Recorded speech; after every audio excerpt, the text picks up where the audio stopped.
Good afternoon everyone. My name is doctor Aishwarya और आज मैं आपकी होस्ट हूँ। तो आप सभी को पता है कि आज हमारे वेबिनार का टॉपिक है से गुड बाय टू पाइल्स। तो पाइल्स होने के बहुत सारे कारण होते हैं। तो पाइल्स के एग्जैक्ट क्या कारण होते हैं, क्या लक्षण दिखाई देते हैं पाइल्स के पेशेंट में, और विदाउट सर्जरी हम ये कैसे ट्रीट कर सकते हैं, तो इसके बारे में आज हम जानेंगे। लेकिन उससे पहले आज हम इसके स्टैटिस्टिक जान लेते हैं कि ये कितनी बड़ी प्रॉब्लम है। तो अगर हम देखा जाए तो पूरे दुनिया में जो पाइल्स से पीड़ित जो पेशेंट्स है वो मिलियंस में है, और हमारे जो इंडिया में जो ये काउंट है वो भी कुछ कम नहीं है। 50% से भी ज्यादा लोग उन्हें जिंदगी में कभी ना कभी पाइल्स से वो ग्रस्त है। तो आपको मतलब पता है कि पाइल्स के बहुत बहुत कारण है, जैसे कि अगर हम किसी जगह पर बहुत ज्यादा समय तक बैठते हैं, या फिर प्रेगनेंसी है, हमारा जो डाइट है वो अच्छा नहीं है, हम एक्टिविटीज कम करते हैं, या फिर कॉन्स्टिपेशन जैसी बहुत लोगों को समस्या होती है। तो ये बहुत सारे कारण होते हैं। तो इन सारी कारणों की वजह से किस प्रकार हमें पाइल्स होती है और उसके बाद क्या कॉम्प्लिकेशंस होती है, तो आज इस सभी के बारे में हम जानेंगे इस सत्र में। और इस विषय पर चर्चा करने के लिए हमारे साथ जुड़े हैं हमारे माधव बाग के एक्सपर्ट डॉक्टर डॉक्टर गुरुदत्ता आमीन सर, जो माधव बाग के चीफ मेडिकल ऑफिसर है और पिछले 15 सालों से माधव बाग में प्रैक्टिस कर रहे हैं। और आज तक उन्होंने 5,000 से भी ज्यादा पाइल्स के पेशेंट्स को सक्सेसफुली ट्रीट किया है। Good afternoon Gurudatta sir. Good afternoon, doctor. Good afternoon. I guess I am very well audible. Sir आपकी आवाज एक्चुअली एक मिनट है। Am I audible? Yes yes. Okay. Sure. Sir तो मेरा सबसे पहले तो ये क्वेश्चन है आपसे कि हम अक्सर देखते हैं कि पाइल्स के पेशेंट में पेन बहुत ज्यादा होता है।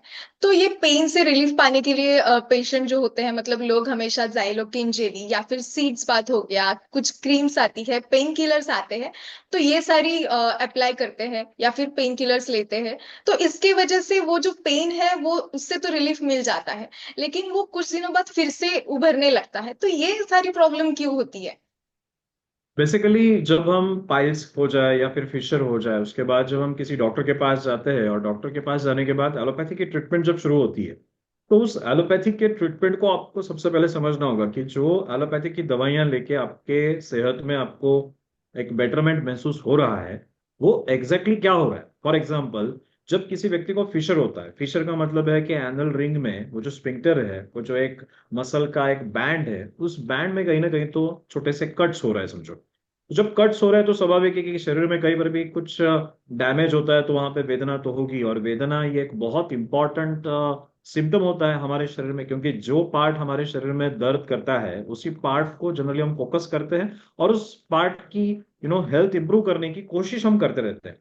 वैसे ही हाँ, जब किसी व्यक्ति को फिशर हो जाए या फिर पाइल्स हो जाए और पेन चालू हो जाए, तो पेन आने के बाद एलोपैथी में उसे एक लिग्नोकेन जेल दी जाती है, जो जेल अक्सर लोग यूज करते हैं। अब ये जेल यूज करने के बाद होता क्या है कि उस लोकल एरिया में जो डैमेज हो चुका है और डैमेज के कारण जो पेन हो रहा है, तो उस पेन पर ये लिग्नोकेन जेल काम करता है।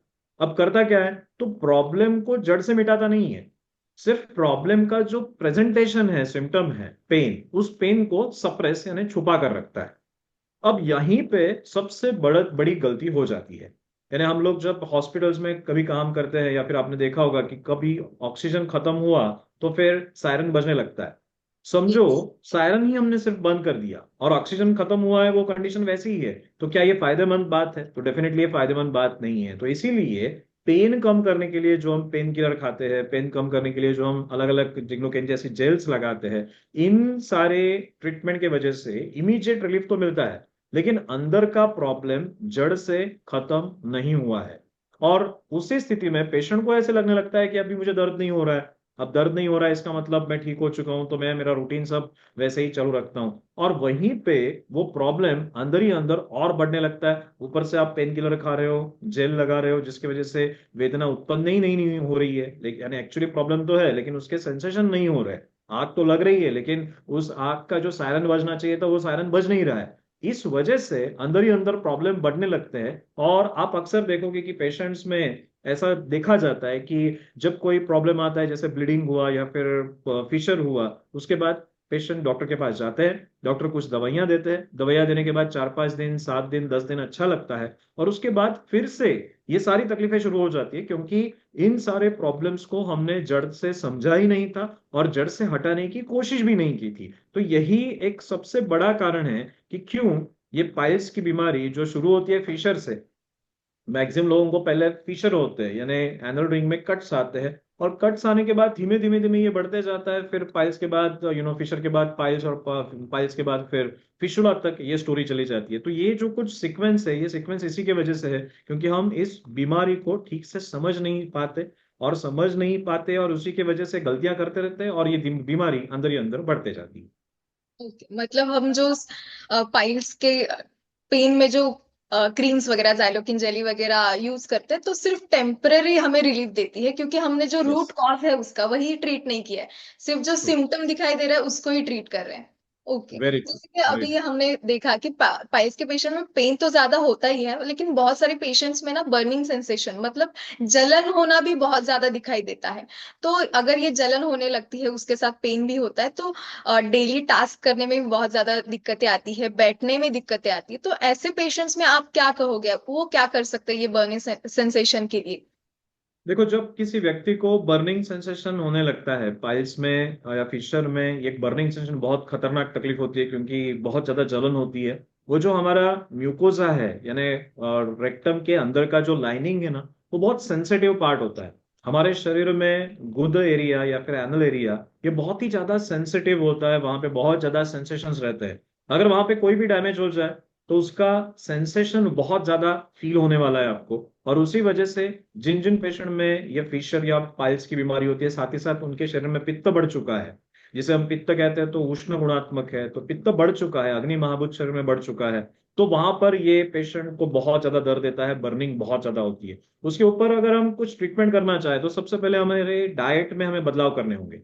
सबसे जो आयुर्वेद में लिखी हुई एक बेहतरीन आहार्य द्रव्य है जो इस बर्निंग को कम कर सकता है, वो है घृत, यानी घी।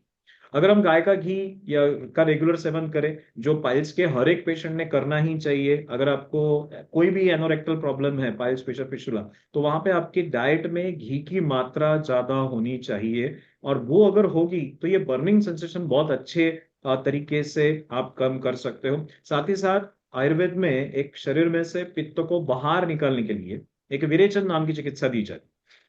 उस विरेचन नाम की चिकित्सा को भी अगर आप फॉलो करते हो तो उससे भी आपको बहुत अच्छा फायदा होते हुए दिखेगा, क्योंकि विरेचन चिकित्सा, साथ ही साथ घी का इस्तेमाल, और उसके साथ साथ तली हुई चीजें या फिर तीखी चीजें या फिर सॉल्टी चीजें, इन चीजों से बचना, दूर रहना, ये भी उतना ही इंपॉर्टेंट होगा। क्योंकि आयुर्वेद में लिखा है कि जो जो तीखी चीजें हैं, उसके साथ साथ सॉल्टी चीजें हैं, नमकीन चीजें हैं, तीखी चीजें हैं, इनसे हमारे शरीर में पित्त बढ़ने वाला है।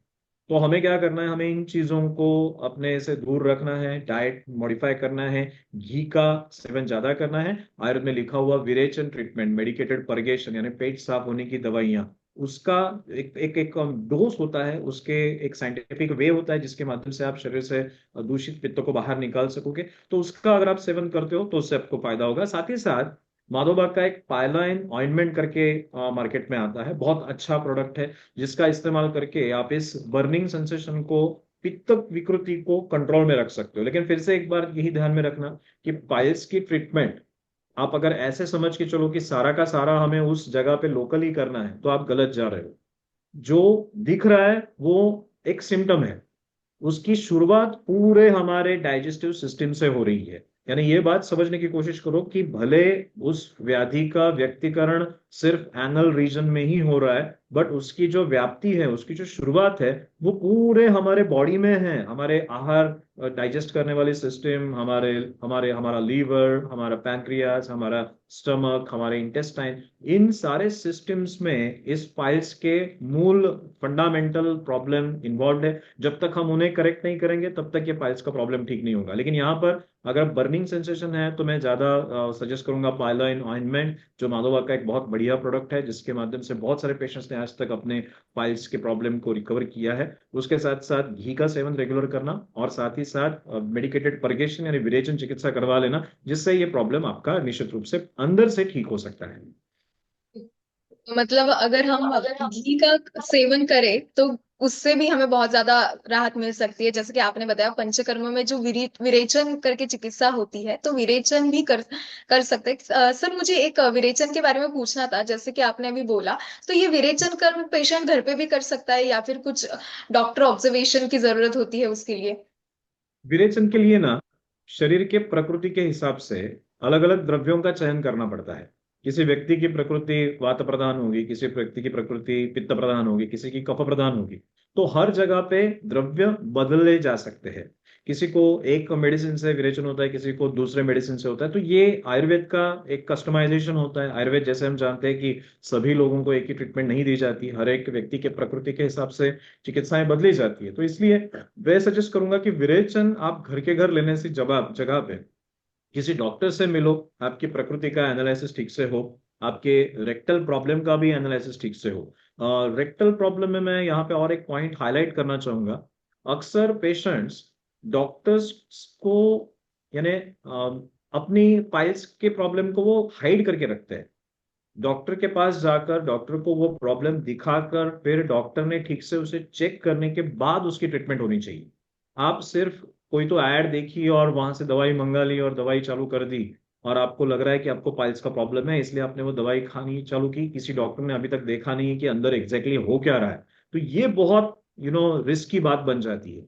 ये बात ध्यान में रखना कि बिल्कुल आप वो जो एक माइंडसेट रहता है कि मैं डॉक्टर को कैसे मिलूं, वो रेक्टल रीजन या फिर एनल रीजन एक्सपोज होगा, डॉक्टर को कैसे दिखाऊं, ये जो मन में रहता है ना उसे पूरी तरह से बाहर निकाल दो। क्योंकि अगर आपको कोई प्रॉब्लम उस जगह पे है, आप खुद तो वो देख नहीं पाते, लेकिन डॉक्टर जब वहां देखेगा, वहां पे एग्जामिनेशन करेगा, तब उसे बहुत सारी अलग अलग चीजें पता चलती है। क्योंकि ये सिर्फ अक्सर पाइल्स ही होगा ऐसे ही नहीं।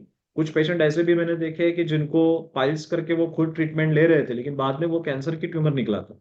तो ये बात ध्यान में रखो कि ये एक ऐसी बीमारी है जिसे अकेला ट्रीट करने की गलती कभी मत करना। डॉक्टर के साथ ही रहना, डॉक्टर को आपकी हेल्थ के बारे में, आपके उस लोकल प्रॉब्लम के बारे में पूरी जानकारी होनी चाहिए, तभी जाके ये सही हो सकता है। इसलिए विरेचन चिकित्सा भी किसी डॉक्टर के गाइडेंस के माध्यम से आप करते हो तो वो ज्यादा सही रहेगा, ज्यादा बेनिफिशियल रहेगा। आपको उससे हार्म कम होगा ही नहीं, उल्टा फायदा होगा। तो ये सही तरीका होगा किसी डॉक्टर से कंसल्ट करना। अगर आपको पंचकर्मा चिकित्सा रिलेटेड कुछ भी करना है तो पहले एक बार आप डॉक्टर से कंसल्ट कर लो, तो आपको ज्यादा अच्छे से गाइडेंस मिल सकता है। जैसे कि हम अक्सर देखते हैं सर कि स्पाइसी बहुत ज्यादा खाते हैं लोग आजकल, तो उसके वजह से भी ये पाइल्स में जो बर्निंग सेंसेशन, जलन होना, जो प्रॉब्लम होती है, उसके साथ साथ ब्लीडिंग का भी प्रॉब्लम बढ़ जाता है। तो ये ब्लीडिंग का प्रॉब्लम जब बढ़ता है तो कंटिन्यूअसली अगर ब्लीडिंग रहती है पेशेंट्स में, मतलब कुछ कुछ दिनों बाद, तो उसके वजह से उनका हीमोग्लोबिन लेवल भी कम होने लगता है, उसके वजह से वीकनेस आने लगती है। तो ये ब्लीडिंग कम करने के लिए आप उन्हें कुछ सॉल्यूशंस बताना चाहोगे क्या? एक बात ध्यान में रखना कि पाइल्स में जो ब्लीडिंग हो रही है ना, उस ब्लीडिंग को थोड़ा सा आपको समझना होगा कि ये ब्लीडिंग क्यों होती है। उसे इस तरह से समझे कि हमारा जो रेक्टल कैनाल है, यानी जिस हमारे इंटेस्टाइन से मल बाहर आता है, उस एनल कैनाल में ये मेरी उंगली जो है इसे समझना कि ये ब्लड वेसल है, पाइपलाइन है। तो ये पाइपलाइन अंदर है, यानी रेक्टम के अंदर है ये। अगर आपको कॉन्स्टिपेशन हुआ और आपका इंटरनल एरिया पूरा डैमेज हो चुका है, तो होगा क्या, जब प्रेशर दोगे आप तो ये ब्लड वेसल भी बाहर निकल के आएगी। उसी को पाइल्स कहते हैं। पाइल्स यानी वो जो अंकुर आते हैं, वो जो मोड़ लगते हैं, वो अलग कुछ नहीं है, वो आप ही के शरीर के ब्लड वेसल्स है जो उस सिस्टम में अंदर थे, अब प्रेशर के कारण बेचारे बाहर आ चुके हैं। तो वो पाइल मास जिसे हम कहते हैं, वो एक्चुअली आपकी ब्लड वेसल ही है। अब होता क्या है कि जब उस ब्लड वेसल में बहुत ज्यादा इन्फ्लेमेशन आ चुका है, आपके खान पान में गलतियां हैं जिसकी वजह से आपके शरीर में खून में कुछ ना कुछ गड़बड़ी हो रही है, आपने बहुत स्पाइसी खाया, डाइजेस्टिव सिस्टम का आपने ख्याल नहीं रखा, खाने का टाइम आप नहीं ठीक से रख रहे हो, तो इन सारी चीजों की वजह से हमारे ब्लड में बहुत सारी इंप्योरिटीज आ जाती है। और जब ब्लड में इंप्योरिटीज आ जाती है तो वो ऐसे जगह पे ज्यादा डैमेज करती है जो पहले से ही ऑलरेडी इन्फ्लेम्ड हो। समझो मेरे शरीर में सबसे ज्यादा इन्फ्लेम्ड जगह है वो रेक्टल रो, और मैंने कुछ गलत खा लिया तो उसका ज्यादा खामियाजा मेरे उस रीजन को भुगतना पड़ेगा, क्योंकि वो ऑलरेडी इन्फ्लेम्ड है, उसमें ऑलरेडी सूजन है। अब होता क्या है कि उस सूजन के कारण वहां पे ब्लड जमता है, ब्लड जमने के बाद प्रेशर क्रिएट होते हैं, प्रेशर क्रिएट होने के बाद एक दिन कभी तो ये ऑलरेडी इन्फ्लेम्ड है, वहां पे कट होगा, कट होने के बाद ब्लीडिंग चालू हो जाएगा। अब ब्लीडिंग ये कंटिन्यू नहीं रहता, ये ब्लीडिंग 4-5 दिन, 2 दिन, 3 दिन रहेगा, और जब ब्लीडिंग होगा तो बहुत ज्यादा वीकनेस महसूस होगा, फिर आप रेस्ट करोगे, रिलैक्स रहोगे, थोड़ा डाइट मॉडिफाई करोगे, फिर ब्लीडिंग रुक जाएगी। फिर अगले 5 से 10 दिन, शायद महीना भर ब्लीडिंग नहीं होगा, आप ठीक से सारा डाइट फॉलो कर रहे हो, फिर से आपने कुछ गलती की डाइट में तो फिर से आपको ब्लीडिंग चालू होगा। तो ये जो सिक्वेंशियल एक्टिविटी होती है, अब इससे बाहर निकलना कैसे निकलना है, ध्यान में रखो, कोई एक दवाई खाकर आप उससे बाहर निकलो ऐसा नहीं होने वाला। आप ऐसे समझोगे कि मेडिकल शॉप से ब्लीडिंग हो रहा है तो एक कोई तो गोली खा ली और ब्लीडिंग रुक गया। इस तरह से आप अगर ब्लीडिंग को रोकते हो तो वो टेम्पररी रुकेगा, फिर से वो चालू होने वाला है। उसकी अगर ट्रीटमेंट करनी है तो उसके जड़ तक आपको जाना होगा। जैसे कि मैंने कहा कि वो ब्लड वेसल जो बाहर आ रही है उसे अंदर डालने के लिए, या फिर उसका जो स्वेलिंग आ चुकी है उस ब्लड वेसल पे, उसे कम करने के लिए आपको प्रयास करना होगा। उसके लिए कुछ ट्रीटमेंट्स करने होंगे, जैसे कि समझो आपको सबसे पहले उस एरिया में जो मसल्स है उन मसल्स को रिलैक्स करना होगा, वहां के स्फिंक्टर को रिलैक्स करना होगा, रेगुलर आपको पेल्विक फ्लोर के एक्सरसाइजेस करने होंगे, अपने डाइट को सुधारना होगा, अपने लीवर के फंक्शन को। अब आप कहोगे कि लीवर का और पाइल्स का क्या रिलेशन, बहुत क्लोज रिलेशन है। क्योंकि जैसे ऊपर का प्रॉब्लम यानी लीवर में अगर प्रॉब्लम आता है तो उसका रिफ्लेक्शन आपके पाइल्स पर आने वाला है, ये बात ध्यान में रखना है। इसलिए आपको काम लीवर पे भी जाके करना होता है, आपके डाइट के साथ, आपके एक्सरसाइज के साथ, आपके स्ट्रेस लेवल्स के साथ, हर एक चीज के साथ इस पाइल्स का रिलेशन है। तो ब्लीडिंग जब होगा तो टेम्पररी सॉल्यूशन क्या है, तो एक नाक पुष्प करके आता है या फिर नाक केसर करके आता है, उसका चूर्ण आप अगर जो बटर होता है जो घर में बनता है, वो अमूल वाला बटर नहीं, नमकीन बटर नहीं, नॉर्मल जो बटर मिलता है उसके साथ वो नागकेशर चूर्ण अगर आप खाते हो तो उससे तुरंत आपको राहत मिलेगी, तुरंत आपको ब्लीडिंग आपका कम होगा, बेनिफिट आपको होते हुए दिखाई देगा। इसका सेवन आप दिन में 2 से 3 ग्राम, दिन में 3 बार खाने के बाद कर सकते हो। साथ ही साथ आप माधोबग का एक पायलोइन कैप्सूल आता है, ये पायलोइन कैप्सूल का भी अगर आप सेवन करते हो, एक एक गोली दिन में 2 बार, तो भी आपको उससे बहुत फायदा होगा। तो पायलाइन कैप्सूल का सेवन करें, नागकेशर चूर्ण का सेवन करें, वो भी बटर के साथ, तो आपको उससे डेफिनेटली फायदा होगा, ब्लीडिंग कम होगा। लेकिन फिर से मैं कहता हूं कि ये तो हो गए temporary solution. Long term solution के लिए हमें लीवर ठीक करना है, हमें रेगुलर एक्सरसाइज करना है, डाइट को बहुत अच्छे तरीके से समझना है, डाइट को ठीक से समझकर अपने बॉडी में या फिर अपने आहार में उतने बदलाव करने हैं, तब जाके इस पाइल्स के प्रॉब्लम का परमानेंट सॉल्यूशन आपके हाथ में आएगा, जो आपके लाइफ को ट्रांसफॉर्म भी करेगा, एक अच्छे लेवल पे भी लेके जाएगा, सेहत में बहुत सारे बेनिफिट्स भी होंगे, और ये पाइल्स के प्रॉब्लम से भी आप जल्द से जल्द रिकवर कर लोगे। तो मतलब पाइलॉन कैप्सूल जो माधवबाग में मिलता है, तो वो भी आपको ब्लीडिंग कम करने में बहुत ज्यादा हेल्प करता है। उसके साथ साथ जैसे कि सर ने बताया कि नागकेशर चूर्ण है, वो भी आपको ब्लीडिंग स्टॉप करने में हेल्प करेगा। लेकिन आपको ये सब तो टेम्पररी रिलीफ देने ही वाले हैं, लेकिन उसके साथ साथ आपको रूट कॉज जो है उसको ट्रीट करना भी उतना ही इम्पोर्टेंट है। तो जैसे कि सर आपने बोला कि उनमें से एक स्ट्रेस भी कारण होता है, तो अक्सर हम देखते हैं कि सर हमारे डेली वर्क लाइफ में तो स्ट्रेस लेवल होता ही है, लेकिन पाइल्स के पेशेंट में भी बहुत ज्यादा स्ट्रेस लेवल बढ़ जाता है, क्योंकि अभी पाइल्स होने के बाद जो सिम्टम्स दिखाई देते हैं, बहुत ज्यादा पेन होता है, बर्निंग सेंसेशन, ब्लीडिंग होता है, उसके वजह से भी उनको स्ट्रेस लेवल और ज्यादा बढ़ जाती है। तो स्ट्रेस का और पाइल्स के जो कॉम्प्लिकेशंस है उनका कितना मतलब कनेक्शन क्या है? बहुत क्लोज रिलेशन होता है इस पाइल्स का या फिर फिशर का और स्ट्रेस लेवल्स का। अक्सर हम इन चीजों को इग्नोर कर देते हैं, बट ये बात ध्यान में रखना कि आपके शरीर में जो एनल रिंग है उस जगह पर उत्पन्न होने वाली विकृतियों का डायरेक्ट संबंध आपके स्ट्रेस लेवल्स के साथ होता है। आप में से हर एक व्यक्ति इससे सहमत होगा कि जब जब स्ट्रेस लेवल्स बढ़ते हैं तो उसका बुरा प्रभाव हमारे एनल रिंग पर होता है। अब होता क्या है गणित, कि हमारे पेट में जो खाया हुआ खाना शरीर से बाहर निकल जाने वाली जो सिस्टम है उसे कहते हैं पैरासिम्पैथेटिक, और हमारे रेक्टम को पूरी तरह से टाइट बंद करके रखने वाले सिस्टम को कहते हैं सिंपैथेटिक। यानी एक सिस्टम है जिसका काम होता है हमारे एनल रिंग को पूरा टाइट बंद करके रखना ताकि उसमें से कुछ लीकेज ना हो, और दूसरा सिस्टम का काम होता है पेट साफ करके देना। तो ये दोनों सिस्टम हमारे लिए आवश्यक है, सिंपैथेटिक भी आवश्यक है जो इस स्फिंक्टर को दिन में 24 घंटे बचे हुए टाइम में बंद करके रखेगी, और सिंपैथेटिक कि जब पेट साफ करना है तो ये खुलना चाहिए और ये सारा कचरा शरीर से बाहर निकलना चाहिए।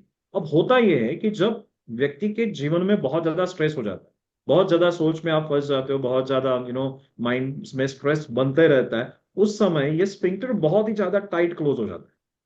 अब ये टाइट क्लोज होने की वजह से जो कुछ पेट साफ होने वाली प्रक्रिया है वो प्रक्रिया ही खराब हो जाती है।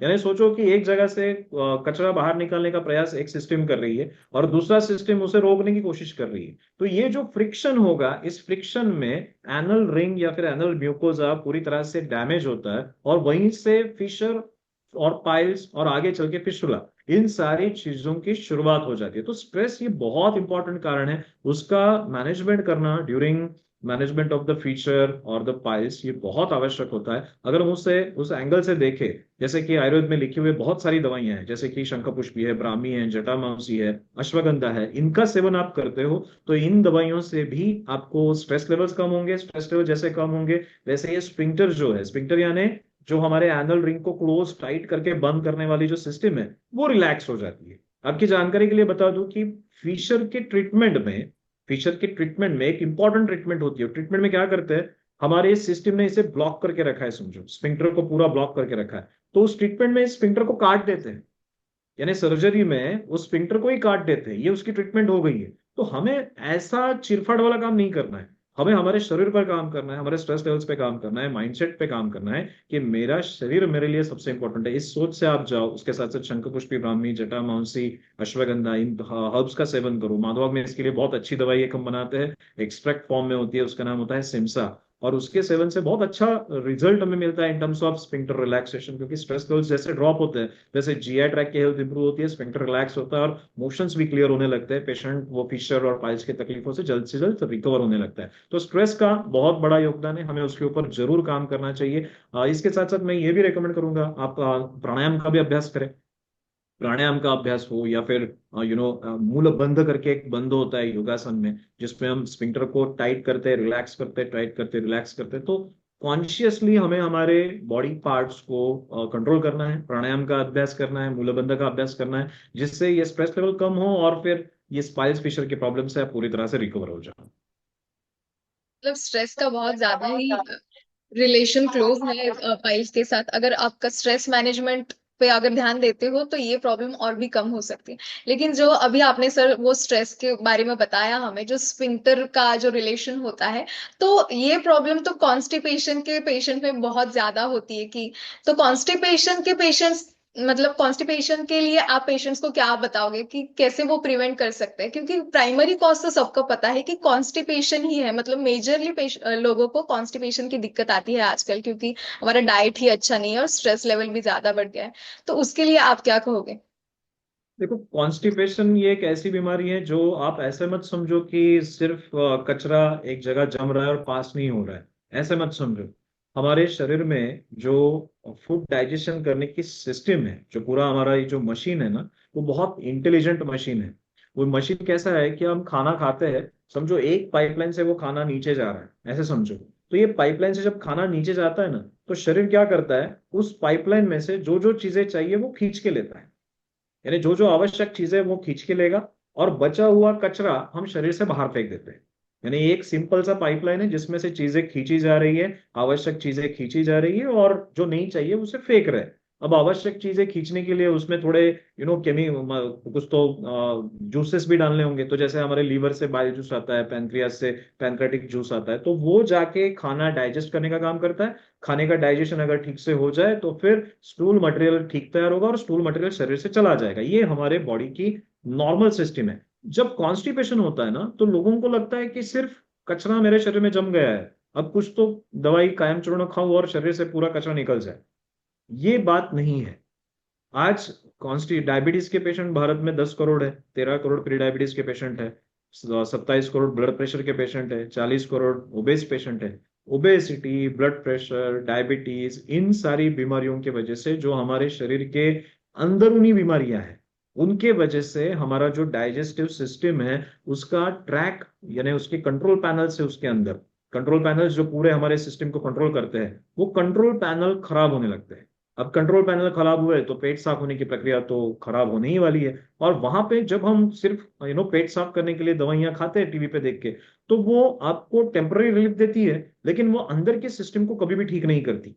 और इसी वजह से ये कॉन्स्टिपेशन, गोलियां खाना, जैसे मैंने कहा था ना कि बाहर निकालने का प्रेशर कर रहे हो, लेकिन अंदर से वो स्पिंक्टर टाइट है, बाहर निकालने के लिए आपने दवाई खा ली, लेकिन ये स्पिंक्टर तो टाइट है, तो फ्रिक्शन होगा, फ्रिक्शन होकर और पाइल्स का प्रॉब्लम बढ़ेगा।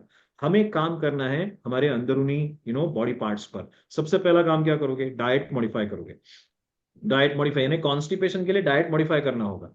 कॉन्स्टिपेशन के लिए जो डाइट मॉडिफिकेशन करना है, उसमें सबसे पहला काम आपको करना होगा, डाइट की क्वांटिटी कम करो। डाइट की क्वांटिटी में अगर आप ग्लूटेन रिच डाइट खा रहे हो तो ग्लूटेन को कम करने की कोशिश करो। डाइट में आप गेहूं की जगह पे बार्ली का इस्तेमाल करने की शुरुआत करो। बार्ली से आपको बहुत अच्छा बेनिफिट होगा। आप आपके डाइट में अगर स्पाइसी चीजें ज्यादा है, बहुत ज्यादा मात्रा में ऑयल यानी तला हुआ ऑयल है, तो उससे कम करने की कोशिश करो। डाइट की क्वांटिटी को कंट्रोल करने की कोशिश करो। फाइबर्स यूज करने की जगह पे आप सूप का यूज करो। यानी फाइबर जो हम समझो सलाद खाते हैं, तो सलाद की जगह पे आप सूप का इस्तेमाल करो। देखो, फाइबर शरीर के लिए बहुत अच्छे हैं, लेकिन जब आपको पाइल्स हो चुका है तो मैं रेकमेंड करूंगा कि आप कच्ची सब्जियां खाने की जगह पे सूप का इस्तेमाल करो। क्योंकि सूप के वजह से होगा फायदा क्या, कि शरीर में से कचरा बाहर निकलने की प्रक्रिया बहुत आसान होगी। अगर आपने रॉ फाइबर खाया तो उसे भी डाइजेस्ट करना पड़ता है, आपका शरीर उसके लिए तैयार नहीं है। और इसलिए आप रॉ सैलड की जगह पे सूप का इस्तेमाल करो। सूप में आपने कुछ भी नहीं डालना है, जैसे कि बाहर का सूप पियोगे तो उसमें बहुत ज्यादा कार्बोहाइड्रेट्स होते हैं, तो उनका सेवन नहीं करना है। जो क्लियर सूप मिलता है या फिर घर में जो अलग अलग सूप बनते हैं, वो सारे सूप आप सेवन कर सकते हो। तो इस तरीके से हमने डाइट को मॉडिफाई करना है। दूसरा क्या करना है? दूसरा, रेगुलर वॉक के लिए जाना है। अब आप पूछोगे कि वॉक का और पेट साफ होने का क्या संबंध है? बहुत घना संबंध है। जब आप वॉक के लिए जाते हो 30 मिनट, तब आपके शरीर में एक प्रकार से ऊर्जा खींची जाती है खाए हुए खाने में से। और जब खाए हुए खाने में से ऊर्जा खींची जाएगी, तो डाइजेस्टिव सिस्टम इंप्रूव होने वाली है। यानी डाइजेस्टिव सिस्टम और एक्सरसाइज का बहुत क्लोज रिलेशन है। रेगुलर आप एक्सरसाइज करने लगो, आपका पेट साफ होने की प्रॉब्लम जो है वो पूरी तरह से छूट जाएगी। एक्सरसाइज 30 मिनट्स किया, उसके साथ साथ आपने एब्डोमिनल मसल के एक्सरसाइजेस किए। जैसे समझो आपने पवन मुक्तासन किया, जैसे आपने फिर विपरीत करणी करके एक योगा होता है वो किया। उससे आपके पेट के मसल के एक्सरसाइज होंगे, पेल्विक फ्लोर के मसल के एक्सरसाइज होंगे। उससे आपका पेट साफ होगा। तो पहला आपने डाइट मॉडिफाई किया, दूसरा आपने रेगुलर एक्सरसाइज करना चालू किया। ये दो चीजें भी आप करते हो तो भी आपको बहुत ज्यादा बेनिफिट मिलने वाला है। अब तीसरा एक इंपॉर्टेंट फैक्टर वो है कि आप अगर एलोपैथी की गोलियां डायबिटीज के लिए खा रहे हो, आप एलोपैथी की गोलियां ब्लड प्रेशर के लिए खा रहे हो, तो उन गोलियों के वजह से भी आपका जो जीआई ट्रैक है, आपके इंटेस्टाइन है, वो खराब होने वाले हैं। आपको वो गोलियां भी जल्द से जल्द बंद करनी है। जैसे माधोबाग में हमारे पास जब डायबिटीज का पेशेंट आता है, जिससे ढेर सारे कॉम्प्लिकेशन होते हैं बॉडी में, जैसे शुगर बढ़ जाती है तो आंखों के प्रॉब्लम, हार्ट के प्रॉब्लम, किडनी के प्रॉब्लम, नसों के प्रॉब्लम, हम क्या करते हैं? डायबिटीज पूरा रिवर्स करते हैं। तो डायबिटीज पूरा रिवर्स करने की प्रक्रिया में हम पेशेंट को डाइट किट देते हैं। डाइट किट के साथ साथ पंचकर्म करवाते हैं, फिर एक्सरसाइज करवाते हैं। और इन सारी चीजों से उसके शरीर में से जो रूट कॉज है प्रॉब्लम का, वो रूट कॉज एलिमिनेट होता है। फिर उसका कॉन्स्टिपेशन भी रिलीव होने लगता है। तो कॉन्स्टिपेशन की ट्रीटमेंट आप ऐसे मत समझो कि कुछ तो ऊपर से चूर्ण खाया और पेट साफ हो गया। हमारा शरीर ये फ्लश टैंक जैसे नहीं है कि ऊपर से बटन दबाया और नीचे से सब साफ हो गया। हमारा शरीर एक कॉम्प्लेक्स मशीन है। उस मशीन को समझो, उस मशीन की एक्टिविटी को समझो। हमें ऐसा काम करना है जिससे हमारा शरीर और अच्छे तरीके से काम करे और हेल्दी वे से काम करे, और हमारा जीवन लंबे समय के लिए हेल्दी यानी और तकलीफों से दूर रहे। तो उसके लिए आपको जड़ तक तो जाना ही होगा। तो आपने सर हमें बहुत अच्छे से बताया कि मतलब आपको कैसे डाइट मॉडिफिकेशन करना चाहिए, एक्सरसाइज कौन सी करनी चाहिए। लेकिन जैसे सर आपने बोला अभी कि मतलब जो डायबिटीज, ब्लड प्रेशर और हार्ट से रिलेटेड जो इश्यूज होते हैं तो उनका भी अफेक्ट पाइल्स पे होता है। तो इसका मतलब इसके बारे में थोड़ा आप एक्सप्लेन करोगे कि कैसे ये सारे जो ब्लड प्रेशर, डायबिटीज कैसे हमारे पाइल्स पे अफेक्ट करते हैं। ये बात समझो कि जब किसी व्यक्ति को ये इन दोनों का रिलेशनशिप एक दूसरे के साथ है। ऐसा देखा गया है कि पाइल्स वाले पेशेंट्स में ब्लॉकेजेस का प्रमाण बहुत ज्यादा होता है। जिनको पाइल्स है उनमें ब्लॉकेज का प्रमाण बहुत ज्यादा होता है। और हार्ट फेलियर की वजह से भी पाइल्स हो सकते हैं।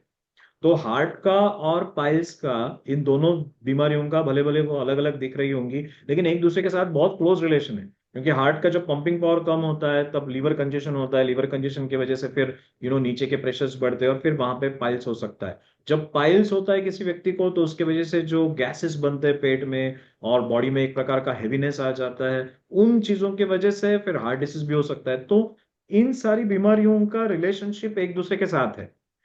इसलिए आप एक बात समझना कि जब आपके शरीर में कोई प्रॉब्लम आता है, तो एक आया हुआ प्रॉब्लम दूसरे पहले से एग्जिस्टिंग प्रॉब्लम के साथ कनेक्टेड होता है।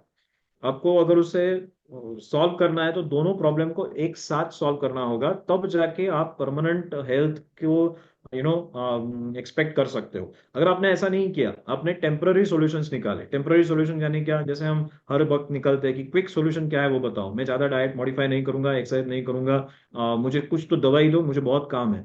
अब बहुत काम है, मुझे दवाई दो, ये एटीट्यूड टेम्पररी फिक्सिंग का है, शॉर्ट टर्म गोल्स का है। ये शॉर्ट टर्म गोल्स का अप्रोच आपको लॉन्ग टर्म के लिए मदद नहीं करता है, बाद में जाके सारे प्रॉब्लम एक साथ आपको बहुत तकलीफ देते हैं। इसलिए हार्ट डिसीज हो, ब्लड प्रेशर हो, डायबिटीज हो, ये पाइल्स हो, ये सारे एक के साथ कनेक्टेड है। हमें अगर इन सबको ठीक करना है तो अप्रोच एक क्यूमुलेटिव अप्रोच होना चाहिए, 360 डिग्री अप्रोच होना चाहिए, तब जाके ये सारे प्रॉब्लम जड़ से मिटते हैं और अलग हेल्थ की लेवल को आप एक्सपीरियंस कर पाते हो।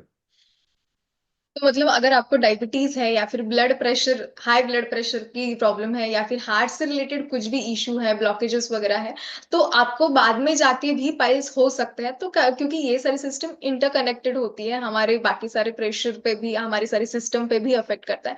तो अगर आपको पाइल्स को ट्रीट करना है तो उसके साथ साथ आपको ये सारी प्रॉब्लम्स को भी ट्रीट करना पड़ेगा, तो ही आपको इसका परमानेंट सोल्यूशन मिल सकता है। जैसे कि सर, हम जब भी पाइल्स का नाम सुनते हैं तो डॉक्टर के पास जाते हैं, तो डॉक्टर हमेशा हमें सर्जरी ही सजेस्ट करते हैं। तो अगर सर्जरी सजेस्ट करेंगे तो हमें मतलब पेशेंट बहुत ज्यादा टेंशन आ जाती है कि अभी इसकी सर्जरी वगैरह करनी पड़ेगी। तो सर्जरी के अलावा भी कुछ ऑप्शंस होते हैं क्या पाइल्स कंप्लीटली ट्रीट करने के लिए? यस, डेफिनेटली सर्जरी के अलावा बहुत सारे ऑप्शंस है। देखो, एक बात समझ लेना कि सर्जरी से बहुत लोगों को लगता है कि क्या हुआ वहां पे, वो थोड़ी सी वेंस फूगी हुई है, उनको हम काट देते हैं, तो उनको काट देने से तो ठीक हो जाएगा सब प्रॉब्लम। बट ये प्रॉब्लम ठीक होना नहीं है। ये हम ऐसे समझो कि कोई तो आतंकवादी आया था, उस आतंकवादी ने मुंबई में बम रखा था, हमने सिर्फ बम को डिफ्यूज कर लिया, अब आतंकवादी अभी भी मुंबई में है, तो वो तो नया बम आके रखेगा ही रखेगा। तो अगर आप सर्जिकल इंटरवेंशन की ओर देख रहे हो तो उसका एक ड्रॉबैक ये होता है कि सर्जिकल इंटरवेंशन करने के बाद आपको पाइल्स तो कट कर दिया आपने, लेकिन कुछ दिनों में फिर से नया पाइल्स आता है, क्योंकि प्रॉब्लम का जो रूट कॉज था वो वैसे के वैसे ही है। इसलिए सर्जिकल ऑप्शन के पीछे तुरंत भागना ये बिल्कुल फायदेमंद बात नहीं होती। अगर आपको सचमुच उस प्रॉब्लम को सॉल्व करना है तो उसके जड़ तक जाना पड़ेगा। माधोबाग में हम यहाँ पर एक होलिस्टिक अप्रोच के साथ इस पाइल्स की ट्रीटमेंट करते हैं, जिससे बहुत अच्छे तरीके से पेशेंट रिवर्स होते हैं, उनके प्रॉब्लम्स रिकवर हो जाते हैं। साथ ही साथ जैसे मैंने कहा कि सिर्फ पाइल्स नहीं, उसके साथ अगर डायबिटीज हो, ब्लड प्रेशर हो, बाकी की कुछ प्रॉब्लम्स हो, तो उस पर भी माधोबाग के बहुत प्रभावी उपचार है। और उससे एक बहुत अच्छा बेनिफिट पेशेंट को मिलता है, कंप्लीट रिकवरी भी हो जाती है और सेहत में एक बहुत अच्छे सुधार भी हो जाते हैं। मतलब अगर आपको सर्जरी अवॉइड करनी है तो आप, अदर सॉल्यूशंस भी अवेलेबल है, जैसे कि आपने बोला कि माधवबाग में इसके लिए ट्रीटमेंट अवेलेबल है। तो माधवबाग में एग्जैक्टली मतलब क्या अप्रोच होता है, कैसे प्रकार की ट्रीटमेंट की जाती है पाइल्स के पेशेंट में? तो माधोबाग में जब कोई पेशेंट पाइल्स के लिए आता है तो सबसे पहले उसका पूरा असेसमेंट होगा। असेसमेंट होगा तो पाइल्स का एग्जैक्ट स्टेटस क्या है, उसे एग्जैक्टली फिशर है, पाइल्स है, या फिर फिशुला डेवलप हो चुका है, इंटरनल पाइल्स है या एक्सटर्नल पाइल्स है, स्फिंक्टर की कंडीशन क्या है, उसके साथ साथ उसका डायबिटीज होगा तो उसकी स्टेटस क्या है, ब्लड प्रेशर होगा तो उसकी स्टेटस क्या है। ये सारी चीजें डिटेल देखी जाती है।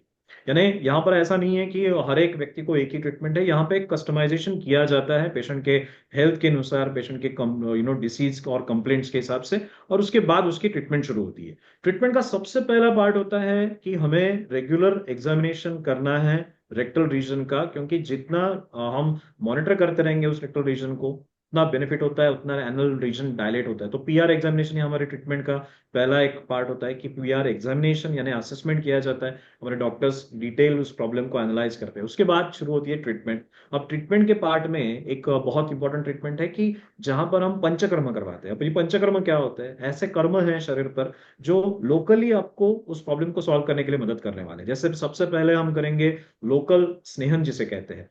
हमारे शरीर में जब फिशर या पाइल्स हो जाते हैं तो जो रेक्टल नीचे के मसल्स है ना, जिसे पेल्विक फ्लोर मसल्स कहते हैं, वो पूरे मसल्स एक प्रकार से स्पाजम में चले जाते हैं।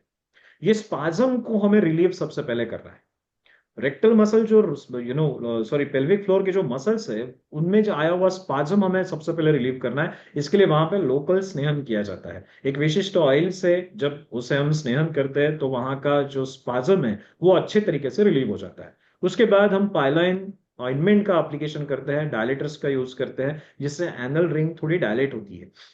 जैसा मैंने कहा था कि हम जब स्पिंक्टर को रिलैक्स करेंगे तब जाके जो पाइल मास बाहर आया है उसमें से ब्लड का जो सर्कुलेशन ऊपर जाना चाहिए वो नॉर्मल होगा, फिर वो वेन से ऑटोमेटिकली ऊपर चली जाएगी।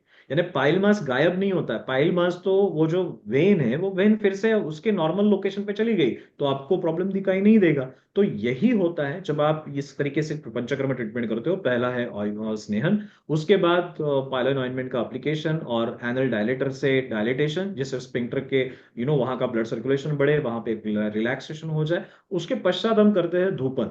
अब ये धूपन चिकित्सा क्या है? धूपन चिकित्सा ऐसी है कि जो आयुर्वेद में दिए हुए द्रव्य है, जैसे विडंग है या फिर वचा है, इन द्रव्यों से एक विशिष्ट प्रकार का धूम क्रिएट किया जाता है, और वो धूम डायरेक्टली एनल रिंग तक पहुंचाया जाता है। एक विशिष्ट प्रकार की चेयर, जैसे कमोड चेयर होती है, उसमें बिठाया जाता है और नीचे से वो धूप दिया जाता है। अब ये आयुर्वेद चिकित्सा के सिद्धांत है, जिससे उस ब्लड वेसल में एक प्रकार से वासो कंस्ट्रिक्शन होगा, ब्लड वेसल का वहां का सर्कुलेशन इंप्रूव होगा, वहां का पेन कम होगा। ये बेनिफिट वहां पर हमें दिखाई देता है धूपन चिकित्सा से।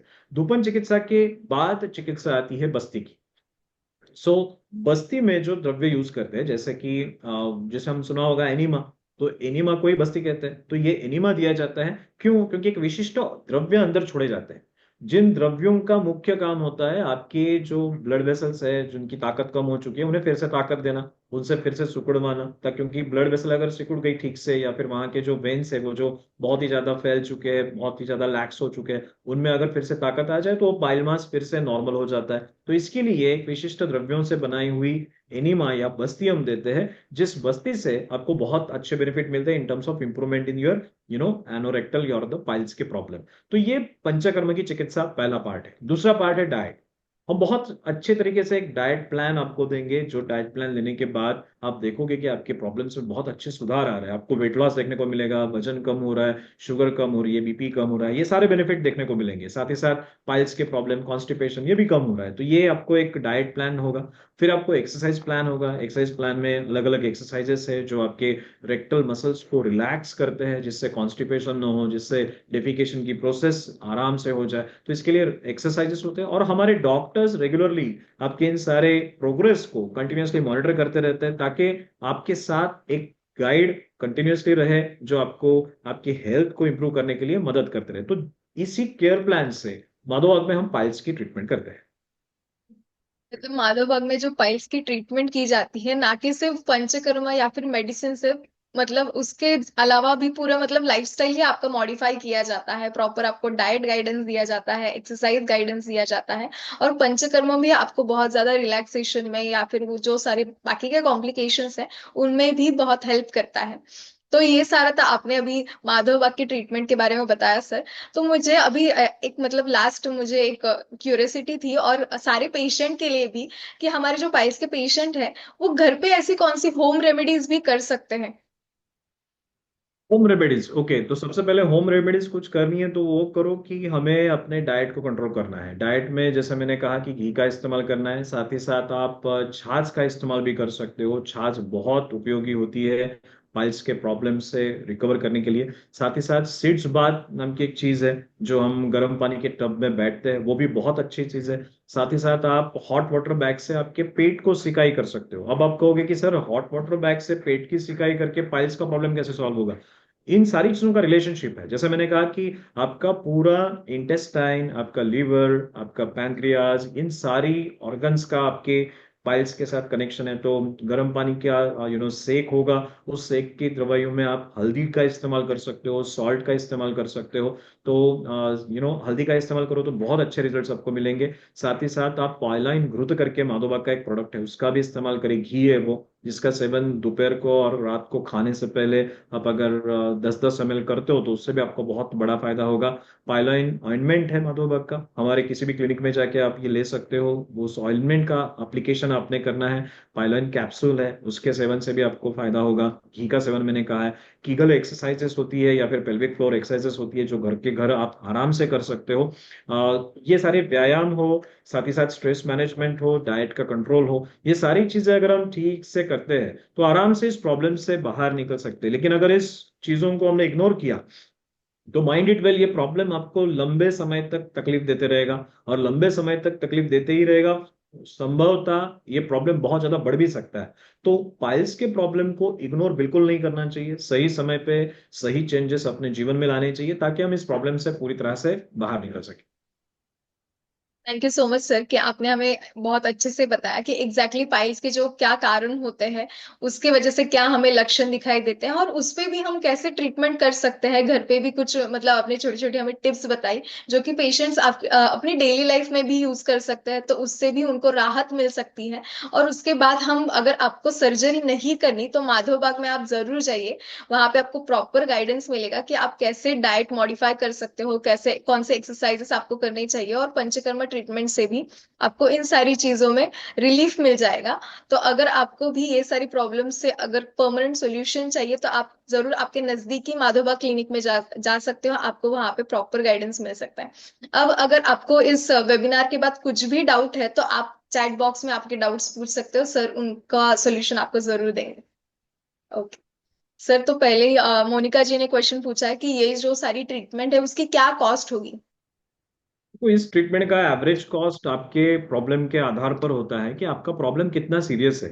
बहुत लोगों को सिर्फ फिशर का प्रॉब्लम होता है, वहां पे ज्यादा कुछ कॉस्ट नहीं आती है, लेकिन अगर प्रॉब्लम आपका थोड़ा ज्यादा है तो एक 10 से 15 हजार या 20 हजार तक खर्चा आ सकता है। उसके साथ अगर आपको डायबिटीज ब्लड प्रेशर है और आप चाहते हो कि वो भी ठीक हो जाए तो उसका थोड़ा खर्चा और बढ़ेगा, करीबन एक 30 हजार तक खर्चा होगा।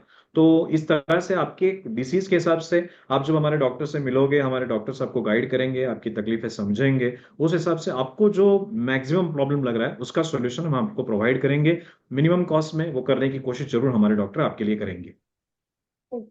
तो जो कॉस्ट है वो डिपेंड करती है आपको कौन सा मतलब कितनी प्रकार की कॉम्प्लिकेशंस है या फिर आपको कितने दिनों से ये तकलीफ है, तो उस पे ये जो कॉस्ट है वो वैरी करती है। ओके सर, उन्होंने ही कि क्वेश्चन पूछा है अगला कि जिंजर, अगर जो जिंजर होता है वो यूज करने से कुछ प्रॉब्लम तो नहीं होती ना पाइल्स में। एक बात समझो कि जिंजर जो है वो हमारे शरीर के लिए बहुत फायदेमंद दवाई है, जिसे हम बहुत अच्छी दवाई कहते हैं, सौंठ जिसे कहते हैं। लेकिन अगर बर्निंग ज्यादा हो रहा है तो वहां पर बहुत ज्यादा मात्रा में जिंजर का आप सेवन ना करें। तो आप अगर जिंजर का सेवन करना चाहते हो तो आप तक्र के साथ, जैसे तक्र कहते हैं, यानी क्या कहते हैं उसे, बटर मिल्क जिसे कहते हैं, उसमें से सेवन करें। ओनली जिंजर का अगर ओनली जिंजर का सेवन आपने ज्यादा किया तो शायद जलन का प्रॉब्लम थोड़ा बहुत बढ़ सकता है। इसलिए जिंजर को आप क्वांटिटी कंट्रोल में ही रखो, यूज करना है तो उसे आप तक्र यानी बटर मिल्क के साथ यूज करो, तो उससे आपको जरूर फायदा होगा। तो मोनिका जी, आपको आपका आंसर मिल गया होगा कि अगर आपको जिंजर का यूज करना है तो कम क्वांटिटी में कर सकते हो। अगर आपको मतलब बर्निंग सेंसेशन वगैरह ज्यादा है तो आप इसका सेवन ना भी करें तो ही अच्छा है। सर नेक्स्ट क्वेश्चन, एक पेशेंट ने हमारे पूछा है कि उनको मतलब वो मार्शल आर्ट्स करते हैं तो उसका इफेक्ट भी पाइल्स पे हो सकता है क्या, क्योंकि it puts pressure on pelvic region, क्योंकि उसमें बहुत ज्यादा स्ट्रेचिंग होता है मार्शल आर्ट्स में, तो उसके वजह से पाइल्स पे भी मतलब पाइल्स का कुछ प्रॉब्लम हो सकता है। देखो एक बात समझे कि कोई भी एक्सरसाइज, फिर वो मार्शल आर्ट्स हो या फिर वेट लिफ्टिंग हो, तो समझो मैं वेट लिफ्टिंग कर रहा हूँ और वेट लिफ्टिंग में मैं कंटिन्यूअसली अपर बॉडी पार्ट पर फोकस कर रहा हूँ। पेल्विक फ्लोर का एक्सरसाइज मैंने कुछ नहीं किया, यानी मेरा पेल्विक फ्लोर बहुत कमजोर है और सिर्फ मैं लोगों को दिखाने के लिए मेरे आर्म्स शोल्डर्स उसके ऊपर काम कर रहा हूँ। तो होता क्या है कि अब समझे कि शरीर है मेरा, शरीर को ऊपर से जैसे डायफ्राम है वैसे नीचे से पेल्विक फ्लोर है, यानी मेरा जो पेट होता है ना, वो पेट दो मसल्स के बीच में है। एक डायफ्राम है जो सांस लेने वाली मसल है और नीचे पेल्विक फ्लोर है। ये दोनों की हेल्थ अगर अच्छी हो तो ठीक है। अगर ऐसा हो कि नीचे की मसल एकदम वीक है और ऊपर की आपने बहुत ताकतवर बना दी, और ऊपर की ताकतवर बनाने के कारण वो जब काम करेगी, मार्शल आर्ट्स में आप कुछ करोगे वैसे या फिर वेट लिफ्ट करोगे, तो उसके प्रेशर की वजह से ये फिशर पाइल्स के प्रॉब्लम आपके शरीर में आने वाले हैं। यानी आपका शरीर अगर संतुलन में नहीं है तो उसका खामियाजा भुगतना पड़ेगा। फिर वेट लिफ्टिंग अच्छी एक्सरसाइज है या नहीं है, अच्छी है, बट अगर आप आपकी बॉडी अंदर से इक्विलिब्रियम में नहीं है और उस समय आप कोई वेट लिफ्ट करते हो तो उसके वजह से भी पाइल्स प्रेशर के प्रॉब्लम्स हो सकते हैं। इसलिए आप अगर मार्शल आर्ट्स कर रहे हो तो बहुत अच्छी चीज है, आपको सिर्फ क्या करना है, प्रेशर्स को मेंटेन करना है। यानी मेरे बॉडी के सारे पार्ट्स को मैं इक्विलिब्रियम में ताकत दे रहा हूं या नहीं, ये देखना बहुत ज्यादा आवश्यक होता है। सिर्फ एक पार्ट पर फोकस करके, जो समझो मेरे आर्म्स और चेस्ट दिखने वाले हैं, बाकी के पार्ट तो दिखते नहीं है, तो वहां पे आप ज्यादा फोकस करोगे, नीचे के मसल्स कमजोर हो जाएंगे, तो ये भी अच्छी बात नहीं है। साथ ही साथ आपने डाइट के साथ एक्सरसाइज को देखना है।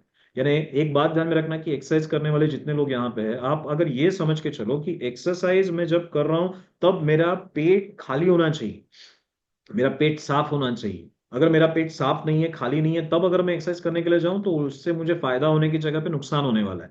तो मेरा पेट साफ है, मेरा जीआई ट्रैक क्लीन है, उस समय मैं एक्सरसाइज कर रहा हूँ। इसलिए एक्सरसाइज करने का सही समय मॉर्निंग आवर्स है।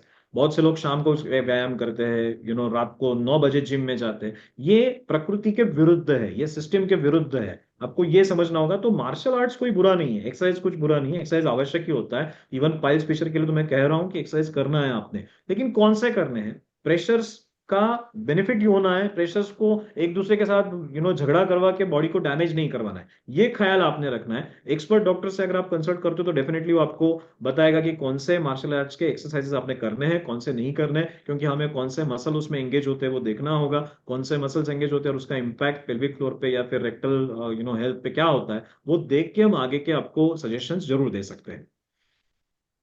तो अगर आप मार्शल आर्ट्स कर रहे हो सर तो ये अच्छी बात है, लेकिन आपको उसके साथ साथ एक्सरसाइज और डाइट पे भी उतना उतना ज्यादा फोकस करने की जरूरत है। अगर आप आपके नजदीकी माधवबा क्लिनिक में जाते हो तो हमारे डॉक्टर आपको प्रॉपर गाइड कर सकते हैं कि आपको और कौन से एक्सरसाइज इंक्लूड करने की जरूरत है और कैसा डाइट आपका होना चाहिए।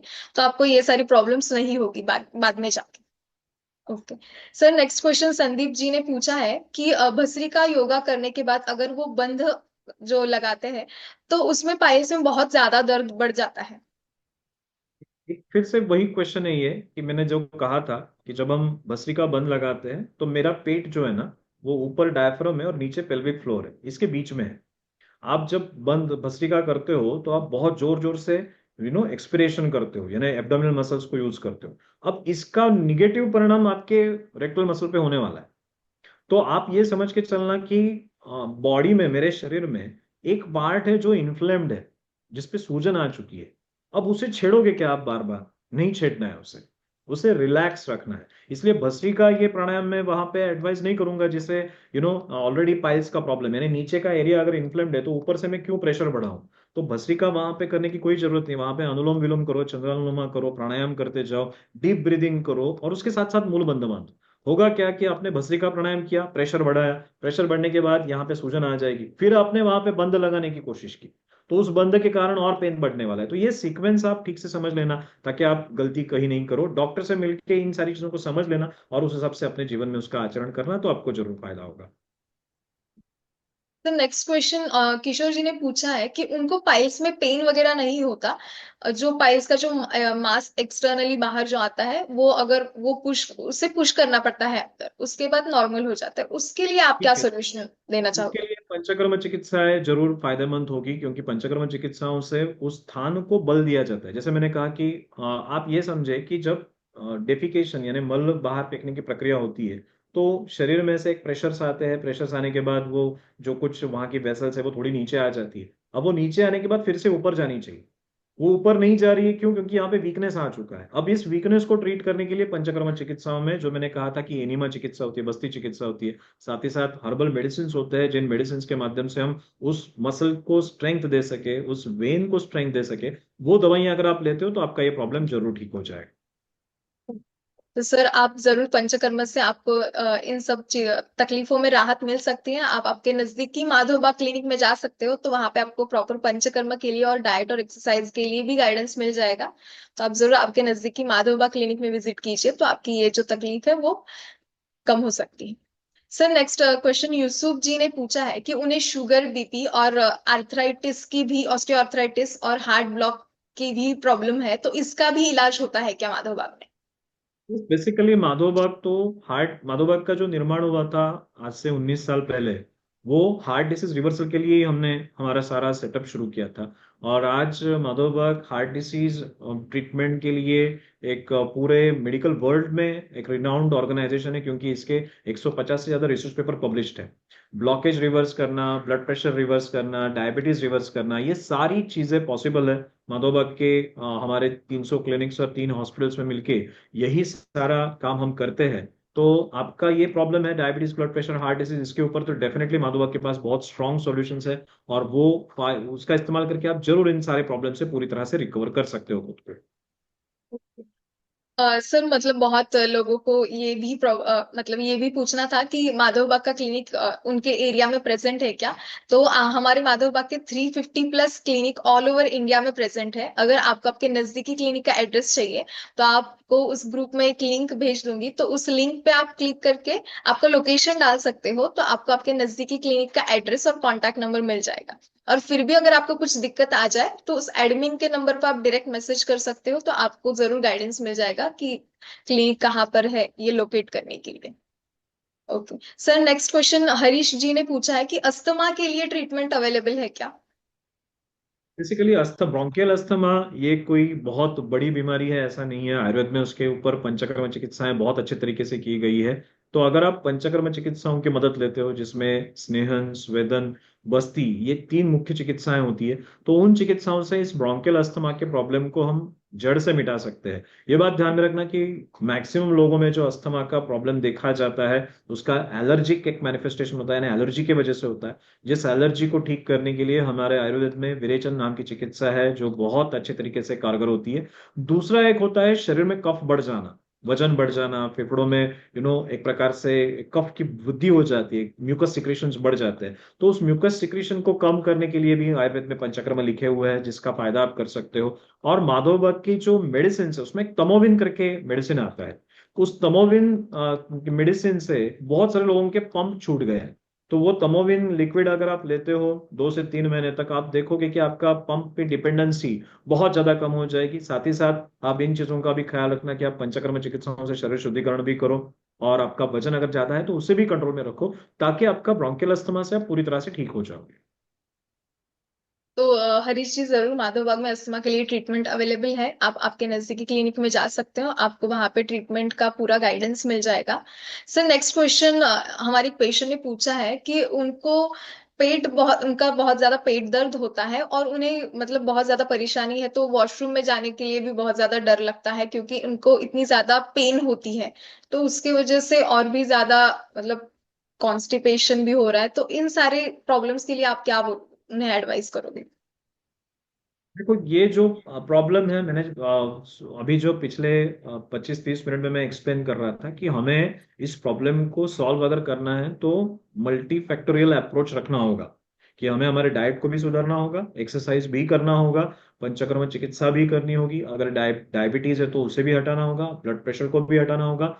इन सारी चीजों का एक साथ जब हम इस्तेमाल करते हैं तब इन प्रॉब्लम से हमें परमानेंट राहत मिलती है। अब जो प्रेशर्स के, जैसे मैंने कहा था कि प्रेशर, पेट में दर्द कब होगा, सोचो, जैसे मैंने एक एग्जांपल दिया था स्ट्रेस का, कि अंदर ही अंदर बॉडी में 2 सिस्टम्स एक दूसरे के साथ झगड़ रहे हैं। एक सिस्टम कचरे को बाहर निकालने की कोशिश कर रही है, दूसरी सिस्टम कचरे को रोक रही है। अब ये जो वॉर चालू हो गया अंदर ही अंदर, उस वॉर के वजह से डैमेज ज्यादा होता है। प्रेशर क्यों लगाना पड़ता है? शरीर में से कचरे को बाहर निकालना है तो प्रेशर क्यों लगाना है? वो तो आराम से जाना चाहिए ना। कचरा हम क्यों प्रेशर निकाल के बाहर निकाल रहे हैं? कचरा तो खुद ब खुद जाना चाहिए। लेकिन ये होता क्यों नहीं है? क्योंकि अंदर डैमेज हो रहा है, अंदर सिस्टम्स दो एक दूसरे के अपोजिट में काम कर रही है। अब उस सिस्टम को न्यूट्रलाइज करना, उस सिस्टम को नॉर्मलाइज करना, इक्विलिब्रियम में लाना, इसके लिए पंचकर्म चिकित्साओं की जरूरत होती है।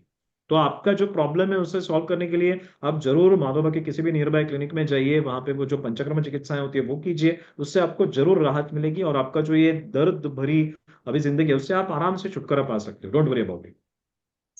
आप किसी भी क्लिनिक में जाओगे तो आपको डॉक्टर प्रॉपर गाइड कर सकते हैं किस कारण की वजह से इतना ज्यादा पेन है। तो ये अगर रूट कॉज पता चल जाएगा तो आपकी जो ये सारी तकलीफ है वो कम हो जाएगी, और डेफिनेटली आपको जो इतना ज्यादा पेन होता है वो डेफिनेटली कम हो सकता है। सर जो आपने अभी हमारी नेक्स्ट क्वेश्चन यही है पेशेंट का, जो आपने ये कॉस्ट अभी बताई थी और ये जो ट्रीटमेंट पार्ट बताया, तो पाइल्स में कितने दिनों का ये ट्रीटमेंट पीरियड होता है, मतलब कितना ड्यूरेशन लगता है ये पूरे ट्रीटमेंट के लिए। पाइल्स को पूरा ठीक करने के लिए 2 से 3 महीने का समय लग सकता है, क्योंकि अगर हम उसे जड़ से ठीक करना चाहते हैं तो 2 से 3 महीने का समय आपको देना होगा। अगर प्रॉब्लम ज्यादा है तो स्वाभाविक है। अगर प्रॉब्लम सुपरफिशियल है तो वो तो पहले 2 हफ्ते में ही ठीक हो जाता है, लेकिन अगर प्रॉब्लम थोड़ा ज्यादा है तो उसे 2 से 3 महीने का समय लगता है इस प्रॉब्लम्स को पूरी तरह से ठीक करने के लिए। अभी सारे मतलब आप सभी के सारे क्वेश्चंस खत्म हो गए, तो thank you so much sir कि आपने हमें बहुत अच्छे से गाइड किया है कि एग्जैक्टली इन सारी मतलब प्रॉब्लम्स का क्या कारण होता है, हमें कौन से चेंजेस लाइफस्टाइल में हमारी करनी चाहिए, हमें किस प्रकार का डाइट लेना चाहिए, किस प्रकार के एक्सरसाइजेस करने चाहिए। और अगर आपको कोई भी प्रॉब्लम है, मतलब आपको अगर डायबिटीज की प्रॉब्लम है या फिर हाई ब्लड प्रेशर है, हार्ट से रिलेटेड कुछ भी इशू है, अस्थमा है, तो इन सारी प्रॉब्लम्स का भी सॉल्यूशन माधव बाग में आपको मिल जाएगा। तो आपको अगर इनमें से कोई भी प्रॉब्लम है तो आप आपके नजदीकी माधव बाग क्लिनिक में जरूर विजिट कर सकते हो। आपको हमारे डॉक्टर जो है प्रॉपर गाइड करेंगे कि इसका ट्रीटमेंट कैसा होगा, इसकी ड्यूरेशन कितनी हो सकती है, और उसके साथ साथ आपको इसकी कॉस्ट भी मिल जाएगी।